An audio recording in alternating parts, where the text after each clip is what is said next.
Welcome to Technical Tuesday. This is Fed Razak, Senior Trading Strategist here at CMTrading.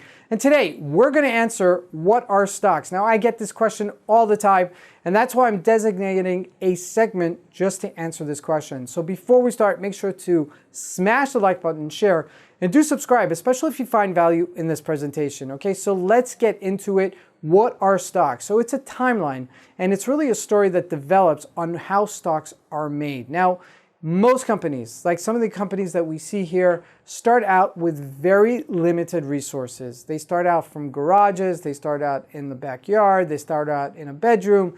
They start out with limited capital, limited personnel, limited materials, and they can't at this stage go to banks to raise money. It's laughable. You know, the first PC that Steve Jobs came to a bank with, and he showed it to him with this piece of wooden box with all these wires going into it, and he's trying to explain to him that this will be the future of personal computing. The bank laughed at him.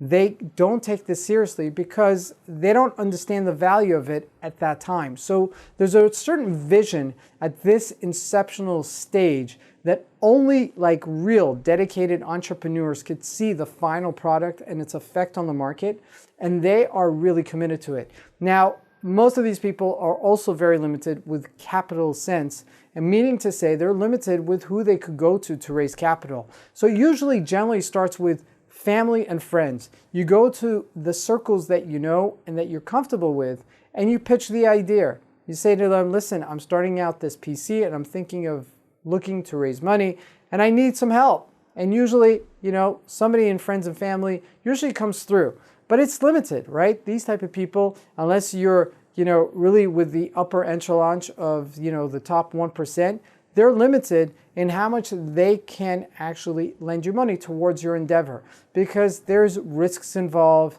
and there's also timeline involved. You know, they don't want to risk their money for too long, right? So there are limitations about going to friends and family, and that leads to the next stage. The next stage is where you go to private or small institutional investors. You haven't gone to banks at all. You've gone to people that can see your vision and can appreciate your niche that you're trying to develop. And these type of people are also limited. And at this stage, once you've tapped out with private investors or small institutional investors, okay, and I'm even talking about banks, because banks are limited also how much credit line they could possibly give any corporation. And at that point, this is where you go to the public, where you offer a piece of your company to the public, okay? And this becomes a world kind of difference in the access of amount of capital that you're able to raise for your corporation in order to invest in resource and development, in order for you to make products and to deliver products, to market products, the whole gamut, okay? This becomes a completely different level of investing, okay? Because then you are actually, you know, hitting the market with every possible capital resource that you could put your hands on.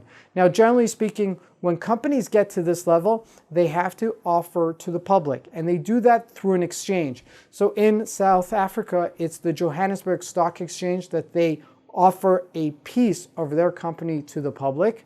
Or in New York, it would be the New York Stock Exchange or the NASDAQ, where they'd offer it to the US market and to the international market. Now, there are companies that are listed on several exchanges around the world simultaneously, but we put that aside for now. But this is really where the game changes, and you become really on a universal world view, a big player in terms of raising capital. Now, what does shares actually mean? So basically, it's a very simple concept. If we look at this building and we were to kind of impose on it like as if it represented a corporation, when you're investing, when you're buying shares or stock in a company, you're buying a piece of the company. And depending on how much money you're actually purchasing, you get more bricks of the building, of the corporation, right? That we're looking at right here. So, for example, if you're looking to buy Google, okay, this would be a stock certificate that would actually be brought to you if you demanded it, okay? It generally stays with the exchange or it stays with the broker that you bought the stock through. But this is generally how it happens. It's very simple. You're issued a stock certificate because you own a piece of the company. Okay, so in this particular case, it's Google. It has also the symbol. It says your name when you invest in it, how many shares you own in it, so that in case that there is any kind of issues with the company, that you could come and show your certificate and say, I own 100, 200, 10,000 shares, whatever it is, of this corporation, and I demand my money for selling these shares. Now, when you sell these shares, you forego this stock certificate for the cash that you receive back for it, right? It's a exchange. But this certificate is like a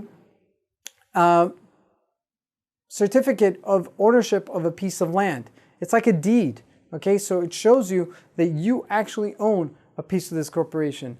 That's it. That's what stocks are about. Sometimes people overcomplicate things, but this is the simple gamut to what stocks are. Thank you for joining us. We'll see you here next week on Technical Tuesday.